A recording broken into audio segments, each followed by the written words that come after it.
ముడి.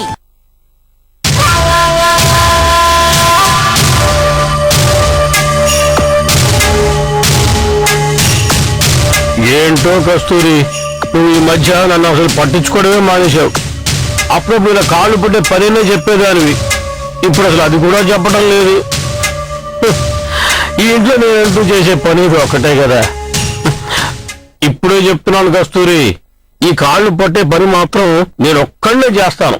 ఈ కాళ్ళు నాకు ఒక్కడికే సొంతం, ఇంకెవ్వరికీ చెప్పకూడదు, సరేనా? ఎందుకయ్యా వాగుతున్నావు?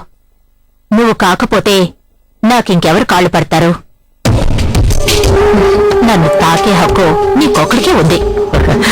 అదే కదా, నా కస్తూరి గురించి నాకు తెలీదా? కాకపోతే ఈ మధ్య నువ్వు ఆ కార్తీక్ గారితో చాలా చనువుగా ప్రవర్తిస్తున్నావు.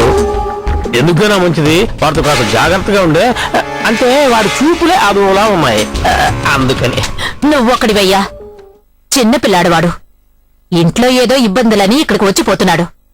దీనికే నా మీద సందేహపడుతున్నావా? నేను నిన్ను సందేహపడతానా? తప్పు కదా. చాలే, అయినా నన్నెవడైనా టచ్ చేయగలడా? నిప్పునయ్యా, నిప్పు. కాలి మసైపోతారు.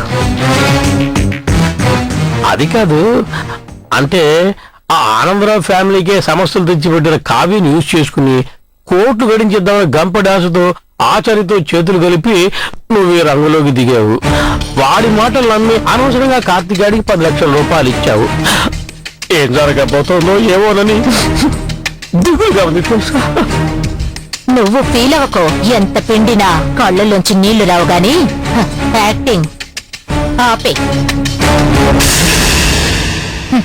నువ్వు సంపాదించి పెట్టున్నట్టయితే నేనెందుకయ్యా ఈ వడ్డీల్ని నమ్ముకుని బతుకుతాను?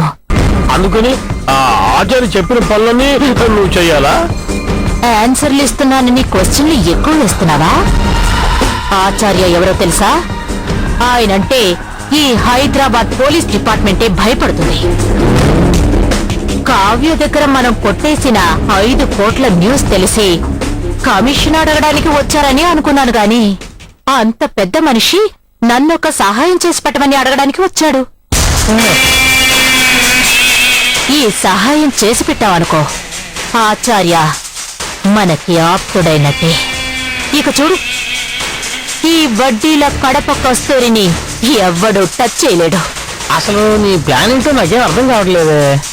ఆ కార్తీక్ గాడికి మనం డబ్బులిచ్చింది వాణ్ణి ఏదో ఆస్తి పరుణ్ణి చేయడానికి కాదు, జైలుకు పంపడానికి. 10 లక్షల్ని 20 లక్షలుగా మార్చే రూట్ ని వాడికి చూపించబోతున్నాను. ఆ రూట్ ని వాడు క్యాచ్ చేశాడనుకో, నెక్స్ట్ సెకండే పోలీసులు వాడిని పట్టుకుంటారు.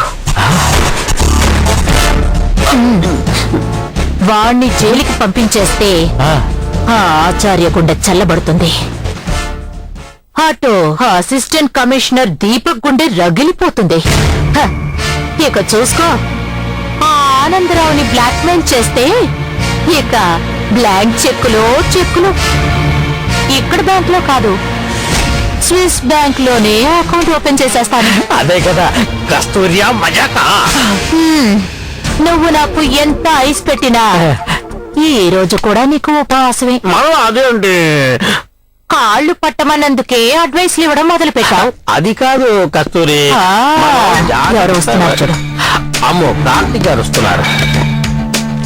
అరే కార్తీక్, నీకు 100 ఏళ్ళయ్యా.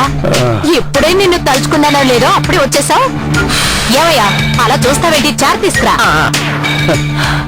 30 ఏళ్ళకే బోర్ కొట్టేసింది, ఇంకా 70 ఏళ్ళు బ్యాలెన్సా? ఎందుకు బాబు అంతలా ఇసుకుంటున్నారు?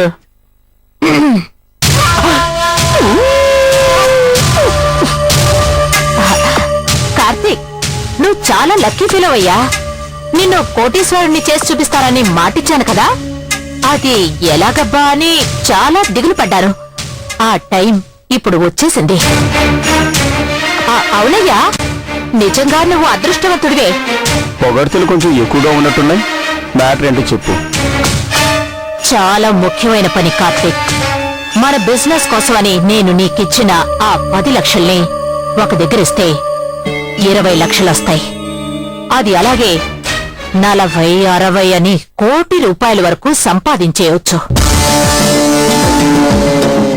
అంతే, నువ్వు కోటీశ్వరుడివి. హ, నీ తమ్ముడే నీకు సెల్యూట్ చేస్తాడు. నిజమా కస్తూరి?